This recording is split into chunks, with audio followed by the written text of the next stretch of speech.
ഹായ്ഡാ, നാളെ നടക്കാൻ പോകുന്ന SSLC ഫിസിക്സ് ഓണം എക്സാമിനെ കുറിച്ചിട്ടുള്ള എജുപോഡിന്റെ പ്രഡിക്ഷനിലേക്ക് എല്ലാ കൂട്ടുകാർക്കും സ്വാഗതം. ഇത് ചുമ്മാ പ്രഡിക്ഷൻ അല്ല. കഴിഞ്ഞ 4 കൊല്ലത്തെ SSLC ഓണം എക്സാമും ബാക്കിയുള്ള ക്വസ്റ്റ്യൻ പേപ്പറും ഒക്കെ അനലൈസ് ചെയ്തിട്ടുള്ള പക്കാ പ്രഡിക്ഷനാ. സിമ്പിളാ, നോക്കിക്കോ. ഞാൻ പറഞ്ഞത് നന്നായിട്ട് പഠിച്ചോ. മിക്കവാറും എക്സാമിന് ചോദിക്കും, മിക്കവാറും അല്ല പക്കാ ചോദിക്കും. ആദ്യം നമുക്ക് തേർഡ് ചാപ്റ്റർ നോക്കാം. തേർഡ് ചാപ്റ്ററിന്റെ പേരെന്താ? ഇലക്ട്രോ മാഗ്നറ്റിക് ഇൻഡക്ഷൻ, വൈദ്യുത കാന്തിക പ്രേരണം. ഈ പാഠത്തിൽ കഴിഞ്ഞ ഓണം എക്സാമിന് ചോദ്യം ചോദിച്ചിട്ടില്ല, അതിന് മുമ്പത്തെ ഓണം എക്സാമിന് ചോദ്യം ചോദിച്ചിട്ടില്ല. കാരണം എന്താ? അന്ന് എക്സാം നേരത്തെ ആയിരുന്നു. എന്നാൽ ഇത്തവണ നമുക്ക് സമയമുണ്ട്, സെപ്റ്റംബറിലാണ് എക്സാം. മാത്രമല്ല സ്കീം ഓഫ് വർക്കിൽ ഈ ചാപ്റ്റർ ഉണ്ട് കാണും. അതുകൊണ്ട് തന്നെ എൻ്റെ മക്കൾ മനസ്സിലാക്കണം, തേർഡ് ചാപ്റ്ററിന് ചോദ്യം ഉറപ്പായിട്ടുണ്ടാവും. അപ്പോൾ ചിലർക്ക് സംശയം ഉണ്ടാവും, സാറേ ഞങ്ങൾ ആ പാഠം മൊത്തം ഇരുന്ന് വായിക്കണോ, അങ്ങനെ വായിക്കണോ, ഇങ്ങനെ വായിക്കണോ? വേണ്ട, ഉഡായിപ്പ് വീരന്മാരാകാം. തേർഡ് ചാപ്റ്ററിൽ ചോദിക്കാൻ ഏറ്റവും കൂടുതൽ ചാൻസ് ഉള്ളത് ജനറേറ്റർ മാത്രമാണ്. ജനറേറ്ററാണ് ആ പാഠത്തിലെ മെയിൻ ഹെഡിങ്. ഓണം എക്സാമിന് ഇതിന് മുമ്പ് ഏതെങ്കിലും സ്ഥാപനത്തിൽ നടത്തിയിട്ടുണ്ടോ? അവരൊക്കെ ചോദിച്ച ഏതായിരിക്കും? ജനറേറ്റർ ആയിരിക്കും. അപ്പോൾ ആൾക്കാർ ചോദിക്കും, സാറേ ജനറേറ്റർ 2 ഉണ്ടല്ലോ, AC ആണോ DC ആണോ കൂടുതൽ പ്രോബബിലിറ്റി എന്ന്? എൻ്റെ പ്രഡിക്ഷൻ പ്രകാരം ഞാൻ പറയുന്നു AC ജനറേറ്റർ ആയിരിക്കും ചോദിക്കാൻ ചാൻസ് കൂടുതൽ. കാരണം എന്താ? അതാണ് തുടക്കത്തിലുള്ള ജനറേറ്റർ. അതിനെ പറ്റിയിട്ടാണ് നമ്മൾ കൂടുതൽ പ്രത്യേകതകൾ പഠിക്കുന്നത്. AC ജനറേറ്ററിൻ്റെ പാർട്സ്, അതിൻ്റെ ഫംഗ്ഷൻ, അതിൻ്റെ ഗ്രാഫ്, അതിൻ്റെ ഫ്രീക്വൻസി, അതൊക്കെ നന്നായിട്ട് പഠിച്ചോ. AC ജനറേറ്റർ ആയിരിക്കും മിക്കവാറും അതിന് ചോദിക്കുക. ബാക്കിയുള്ളതൊക്കെ പിന്നെ സമയം ഉണ്ടെങ്കിൽ മാത്രം വായിച്ചാൽ മതി. പിന്നെ അതിൽ വല്ലാണ്ട് സമയം കളയരുത്. നമുക്ക് മെയിൻ 2 പാഠങ്ങൾ അപ്പുറത്ത് കിടക്കുന്നുണ്ട്. അടുത്ത പാഠം ഏതാടാ? Magnetic effect of electric current, second chapter, വൈദ്യുതിയുടെ കാന്തിക ഫലം. ഓർമ്മ ഉണ്ടോ നിങ്ങൾ അറിയില്ല, ഒരു 4-5 കൊല്ലം മുമ്പ് ഈ പാഠം 9ാം ക്ലാസ്സിലെ പാഠമായിരുന്നു. ഞാനിത് 9ാം ക്ലാസ്സിലെ മക്കൾക്ക് പഠിപ്പിച്ചു കൊടുത്ത പാഠം. അന്ന് ഇവിടുന്ന് റിപ്പീറ്റ് ചെയ്ത ചോദ്യങ്ങൾ എന്താ നിങ്ങൾക്ക്? 1ാമത്തെ ക്വസ്റ്റ്യൻ 1 മാർക്ക് ചോദ്യങ്ങൾ. ആരാണ് വൈദ്യുതിയുടെ കാന്തിക ഫലം കണ്ടെത്തിയെന്ന്?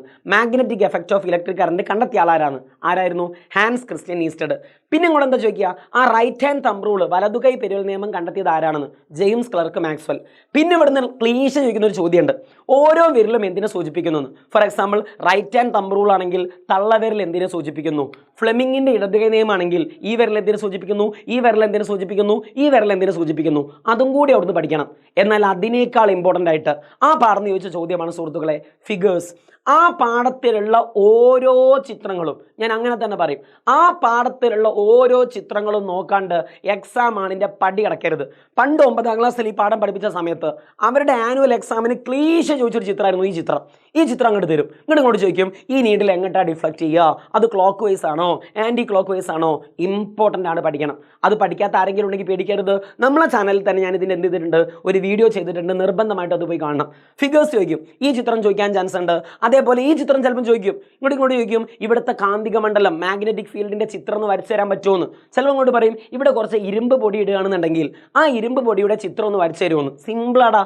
ഇന്നത്തെ ലൈവിൽ ഞാൻ ഡീറ്റെയിൽ ആയിട്ട് പറയും. തളരരുത് രാമൻകുട്ടി, തളരരുത്. ഇങ്ങോട്ട് ചിലപ്പം ഈ ചിത്രം ചോദിക്കും, ഇങ്ങോട്ട് ഇവിടുത്തെ മാഗ്നറ്റിക് ഫീൽഡ് വരയ്ക്കാൻ ചിലപ്പോൾ പറയും. ചിലപ്പോൾ അതിനേക്കാൾ കൂടുതൽ ചാൻസ് ഈ ചിത്രമായിരിക്കും. ഇതിനൊക്കെ ചാൻസ് വളരെ വളരെ കൂടുതലാണ്. കാരണം എന്താടാ? നിങ്ങൾ ടെക്സ്റ്റ് ബുക്കിൽ ഫ്ലെമിങ്ങിന്റെ ലെഫ്റ്റ് ഹാൻഡ് റൂൾ പറയുന്നുണ്ട്. ഫ്ലെമിങ്ങിന്റെ ലെഫ്റ്റ് ഹാൻഡ് റൂൾ പറയുമ്പോൾ ഒരു കാന്തത്തിന്റെ ഇടയിൽ കൂടെ കറണ്ട് പോകുന്ന വയർ വെച്ചാൽ ഓൻക്കൊരു ഫോഴ്സ് കിട്ടുമെന്ന് പറയുമ്പോൾ അവിടെ വേറെ ഒരു ചിത്രവും ഇല്ല, ഒരേ ഒരു ചിത്രം. Fleming's left hand rule apply ചെയ്യാൻ SCERT ടെക്സ്റ്റ് ബുക്ക് ഉപയോഗിച്ച ചിത്രം ഇത് മാത്രമാണ്. ഇത് പഠിക്കാണ്ട് എക്സാമിന് പോകരുത്. പഠിച്ചോളി. ഈ ചിത്രം തരും ഫ്ലെമിങ്സ് ലെഫ്റ്റ് ഹാൻഡ് റൂൾ ഉപയോഗിച്ചിട്ട്. അപ്പോൾ നിങ്ങൾ പറയും, സാറേ അതെങ്ങനെ യൂസ് ചെയ്യുക? അതെനിക്കറിയില്ലല്ലോ. പിന്നെ എന്തിനാണ് ഞങ്ങൾ ഇന്നത്തെ ലൈവിലേക്ക് അങ്ങോട്ട് കയറിയുക? പിന്നെ അടുത്തൊരു ചോദ്യം, ഈ പാഠത്തിലെ മറ്റൊരു പ്രധാനപ്പെട്ട ചിത്രമാണ്, ഒന്ന് മോട്ടറും ഉണ്ടാവും, ലൗഡ് സ്പീക്കർ ഉണ്ടാവും. എന്തായാലും ഒന്ന് കോമൺ സെൻസോട് ചിന്തിച്ചു നോക്ക്. ഒരു പേജിൽ നിന്ന് 2 ചിത്രം ഉൾപ്പെടുത്താനുള്ള ചാൻസ് വളരെ വളരെ വളരെ കുറവാണ്. അപ്പം നിങ്ങൾ പറ, ഇതാണോ ചോദിക്കാൻ ചാൻസ്, ഇതാണോ ചോദിക്കാൻ ചാൻസ്? ഓൾറെഡി ഞാൻ പറഞ്ഞു, ഓണം എക്സാം ആണ്. മറ്റേ എക്സാം ആണെങ്കിൽ നമുക്ക് അത്രക്കും പക്കായിട്ട് പഠിക്കാൻ ചിലപ്പോൾ പറ്റിക്കോണമെന്നില്ല. ഓണം എക്സാം ആണ്. തേർഡ് ചാപ്റ്ററിന് ജനറേറ്റർ എന്തായാലും ചോദിക്കണം. അങ്ങനെയാണെങ്കിൽ ഈ പാഠം എന്താവും ചോദിക്കുക? അയ്യോ അത് പോയും ചെയ്തു. ഈ പാഠം എന്താ ചോദിക്കുക? നമ്മളെ മൂവിങ് കോയിൽ ലൗഡ് സ്പീക്കർ, ചലിക്കും ചുരുൾ ലൗഡ് സ്പീക്കർ.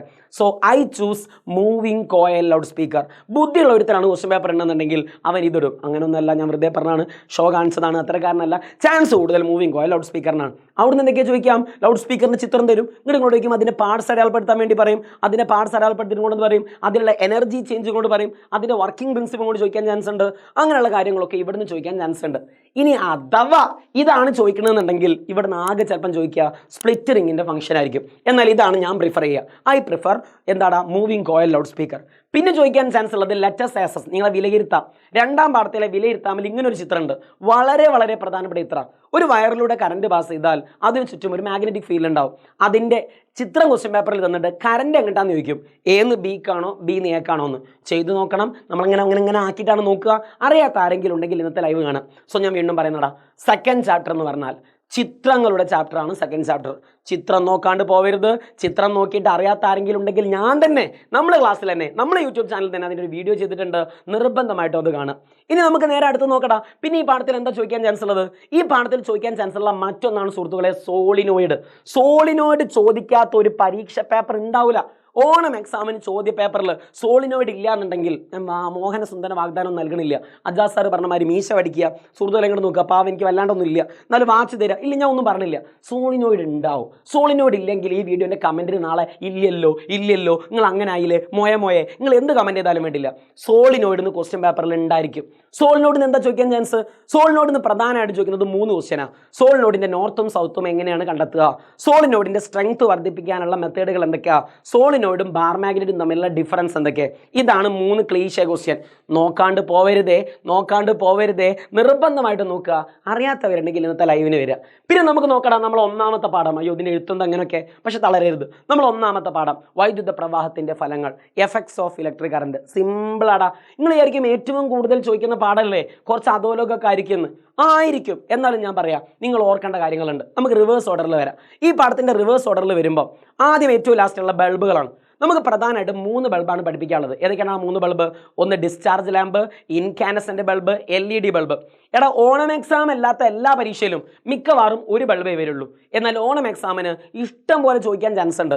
അതുകൊണ്ട് തന്നെ മിനിമം 2 ബൾബ് വരും. അപ്പോൾ അടുത്ത ക്വസ്റ്റ്യൻ, സാറേ ഏത് ബൾബ് ഒഴിവാക്കുക? ഒരു കാരണവശാലും LED ബൾബ് ഒഴിവാക്കൂല. LED ബൾബ് എന്തായാലും ഉണ്ടാവും. എന്നാൽ നിങ്ങൾ പറ, ഇൻകാനസെൻ്റ് ബൾബാണോ ഡിസ്ചാർജ് ലാമ്പാണോ വരാൻ ചാൻസ് കൂടുതൽ? I prefer discharge lamp. എക്സാമിന് നിങ്ങൾ എൻ്റെ അഭിപ്രായത്തിൽ പഠിക്കേണ്ടത്, കൂടുതൽ പ്രാധാന്യത്തോടെ പഠിക്കേണ്ടത് ഡിസ്ചാർജ് ലാമ്പും LED ആയിരിക്കണം. കാരണം ഇൻകാൻഡസെൻ്റ് ലാമ്പൊക്കെ എല്ലാവരും പഠിച്ചിട്ടുണ്ടാവും. Tungsten filament, high resistivity, high ductility, I prefer incandescent lamp അല്ല. എന്താ പ്രിഫർ ചെയ്യുക?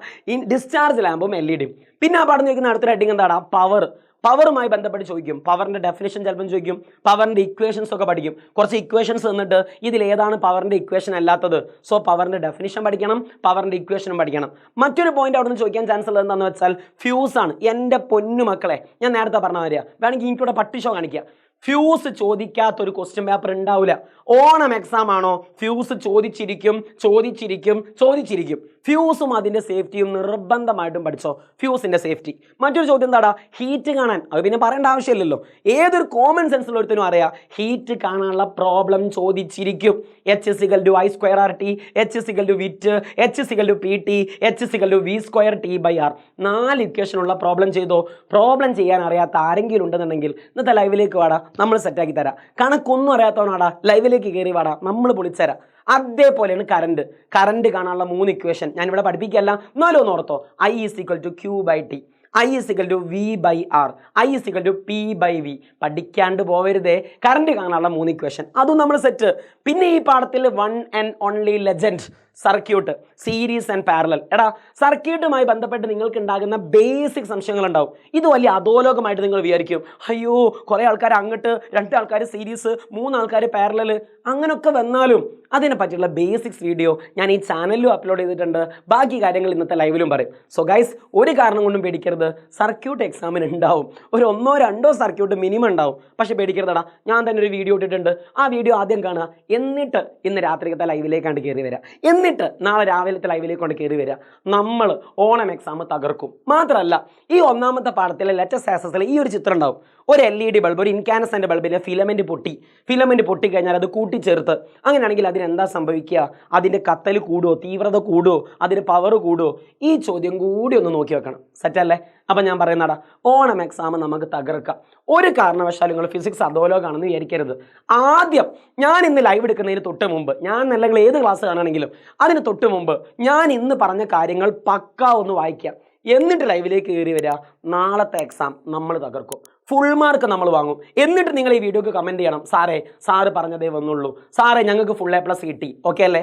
ആ ഒരു ദിവസത്തിന് വേണ്ടി, ആ ഒരു കമൻറ്റിന് വേണ്ടി ഞാൻ കാത്തിരിക്കും, ഞാൻ അതിന് റിപ്ലൈ തരും. സോ ഗൈസ്, നമ്മളെ കമ്മ്യൂണിറ്റിയിൽ നിർബന്ധമായിട്ടും ജോയിൻ ചെയ്യുക. അതിൻ്റെ ലിങ്ക് നമ്മളെ കമൻറ്റ് ബോക്സിൽ ഉണ്ടായിരിക്കും. ബൈ.